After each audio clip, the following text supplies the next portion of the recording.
Hi, my name is Sangwa and welcome to another episode of EMTV.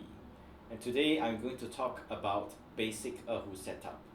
All our Erhus come properly set up, so this video is for those people who bought Erhus from eBay or Craigslist or any other places and the Erhu comes without being properly set up. Here's how you set up your Erhu when you get it. Okay, first you have to check that the strings are in order. Okay, the Erhu comes with two strings, and the one that's facing you is called the inner string, and the one that's facing outside is called the outer string. And you should check that the strings are looped at the end of the pegs. These are called pegs, and they're looped at this end, and they shouldn't be looped here or here. It should be at as close as to this end as possible. And if you're talking about the inner string, it should be looped in an anti-clockwise direction. And if it's the outer string, it should be looped in a clockwise direction. Okay, and it will go all the way to the end here, and there is usually two studs here which you can loop the end of the strings onto the pin here. So make sure that all is in order and they do not cross each other.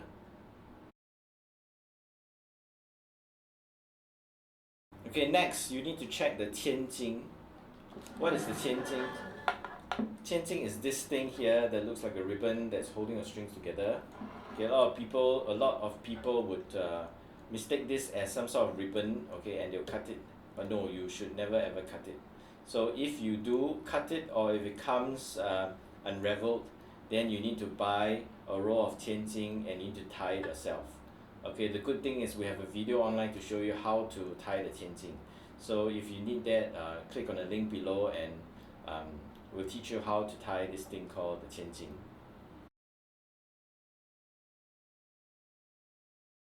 Okay, the next thing that you need to do is to put the bridge onto the Erhu. Okay, this is called a bridge. Usually the bridge comes with two grooves here, and if you look closely, one of the groove would be deeper than the other. The one that's deeper is usually for the inner string, that means the string that is closest to you because it is thicker, and the one that's thinner is for the outer string. So what you do is you pull up the strings and you slide the Erhu bridge onto the center of the snake skin, okay, the dead center. You can draw a line from here to here, here to here, and this will be your position. Okay, so this is how you put the Erhu bridge onto your Erhu.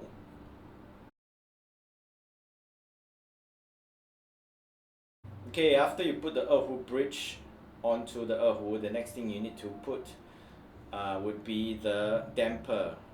Okay, the damper is a piece of cloth, or sometimes it comes in a piece of sponge, but I don't ever recommend a sponge, so try to look for a piece of felt cloth.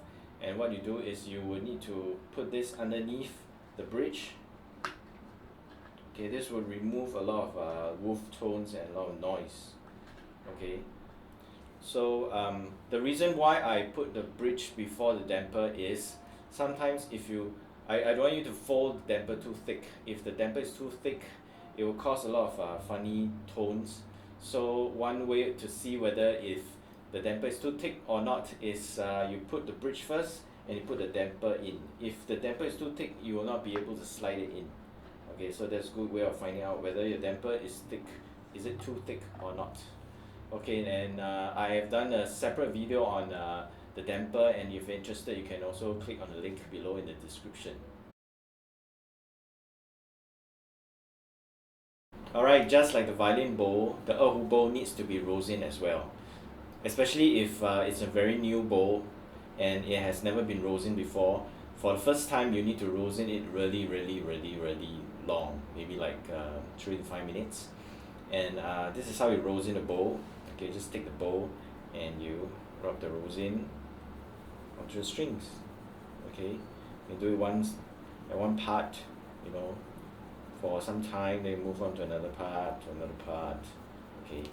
until you get the whole length of the hair rosin, and then you flip it over, slide it in between, and rosin the inner string, the inner side. Okay, so this side will play the outer string. Okay, so just now this side is playing the inner string.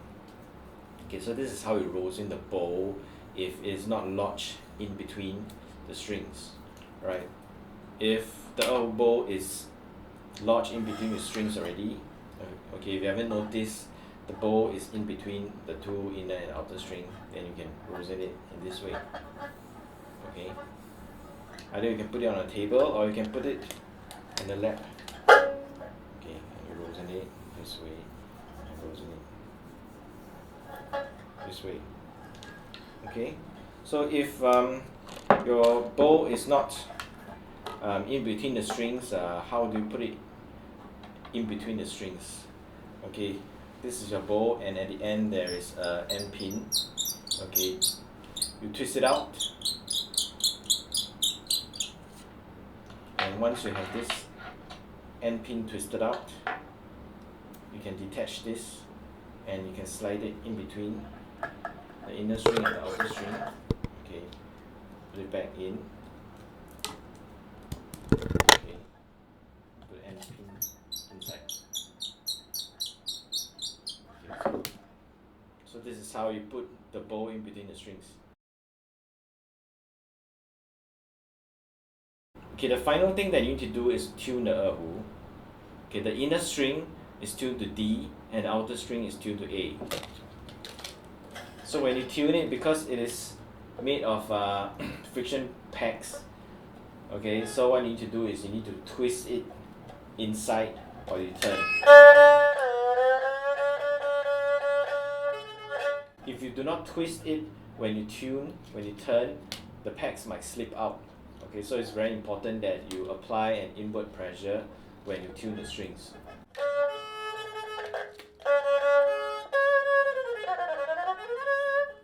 So there you have it, a simple setup for Erhus that do not come properly set up.